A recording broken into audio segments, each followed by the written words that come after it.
하박국 2장 1절입니다. 내가 내 파수하는 곳에 서며 성루에 서리라. 그가 내게 무엇이라 말씀하실는지 기다리고 바라보며 나의 질문에 대하여 어떻게 대답하실는지 보리라 하였더니. 아멘. 2장의 말씀은 1장의 이 하박국 선지자의 질문에 대한 하나님의 답변이라고 볼 수가 있습니다.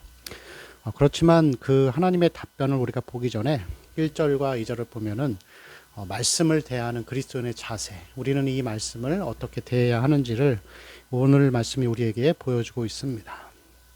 자, 1절을 보니까 이 하박국 선지자가 하나님이 어떻게 말씀하실는지를 기대하고 또 기다리고 있는 곳이 있는데, 그것은 바로 내가 파수하는 곳에 서며 성루에 서리라, 그렇게 표현합니다.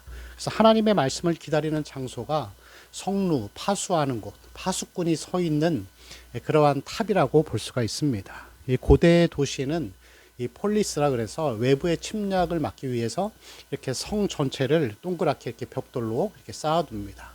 그리고 그곳에 탑을 하나 더 높게 쌓아서 거기서 이 보초병이 보초를 서면서 적군들이 쳐들어오는지 안 들어오는지를 이렇게 감시하는 곳이 바로 이 성루이고 파수하는 곳이라고 할 수가 있습니다.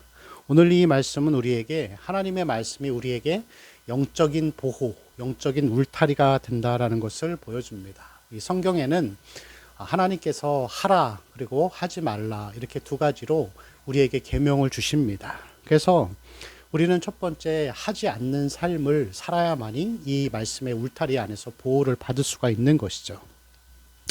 이 그리스도인의 모습은 의와 진리를 위해 사는 자들입니다. 우리는 세상에 있는 사람들과 같이 그렇게 나 자신을 위해서, 나의 행복을 위해서, 그리고 많은 돈을 벌기 위해서, 또 성공을 위해서 사는 자들이 아니라, 우리가 거듭나고 그리스도인이 되고 나면은 이제 우리는 탐욕이나 재물에 그것을 모으기에 사는 삶이 아니라 의와 진리의 삶을 살게 되는 것입니다.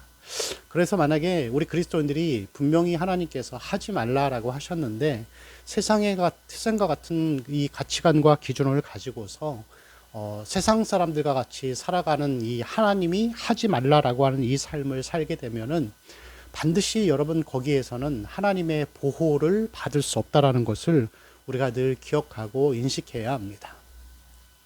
맹견 한 마리가 이 목줄에 매어서 이 한 곳에 매어져 있습니다.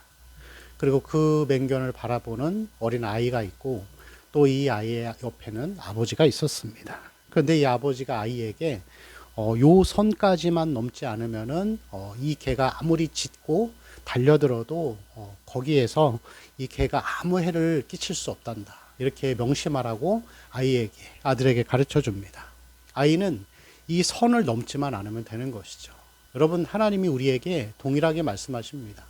우리가 하나님이 하지 말라라고 하는 이 선을 우리가 지키고 살면은 우리는 하나님의 보호 아래서, 말씀 안에서 우리가 이 보호를 받으면서 살아갈 수 있는 것이죠. 그러나 반대로 세상 사람들과 같이 의와 진리의 삶이 아닌 행복과 재물과 성공을 추구하는 삶을 살다가 보면은 하나님께서 그 삶을 방관하시고 또 그 삶에 대해 책임져 주시지도 않습니다. 그리고 거기에 대한 모든 책임들은 자기 스스로가 이 책임을 져야 하는 것이죠. 그래서 우리는 이러한 하지 않는 삶을 통하여서 이 하나님의 말씀의 울타리 안에서의 이 보호를 받을 수가 있는 것입니다. 예전에 어떤 분이 저에게 그런 상담을 하신 분이 있었습니다. 이 청년이었는데 자기가 주식을 하다가 1억을 잃었다 하면서 거기에 대해서 많이 이렇게 좀 후회도 하고 또 회개하고 또 말씀을 듣고 다시 일어서는 그런 모습을 봤습니다. 여러분, 탐욕의 대가는 하나님의 보호를 받을 수 없다라는 것이죠. 그래서 우리는 의와 진리의 삶을 사는 자들이라는 것을 늘 기억하고 이 세상의 것을 바라보며 살지 않는 삶이 되어야 합니다. 두 번째, 우리는 말씀을 행함으로 보호를 받을 수 있습니다. 이것은 보통 우리의 마음과 많이 관련되어 있는데, 하나님께서 우리에게 그런 말씀을 명령하셨죠. 해라, 기도해라, 범사에 감사해라, 항상 쉬지 말고 기도하라.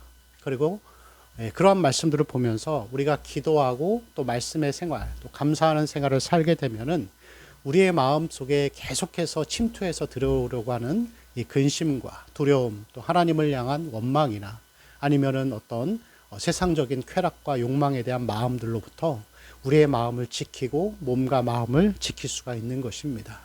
여러분, 말씀은 우리에게 우리를 보호해 주는 울타리라는 거, 이것을 늘 기억하고 말씀 안에서 하나님이 하라 하지 말라라고 하는 것을 늘 기억하고 그 안에서 말씀 안에서 보호받으며 살아가는 하루의 삶이 되기를 축원합니다. 기도하겠습니다. 주님, 우리가 말씀의 명령을 따라 행하고 또 행하지 않는 삶을 통하여서 하나님 은혜 가운데에서 늘 영적인 풍성함을 받으며 살게 하여 주옵소서. 우리 주 예수 그리스도의 이름으로 기도합니다. 아멘.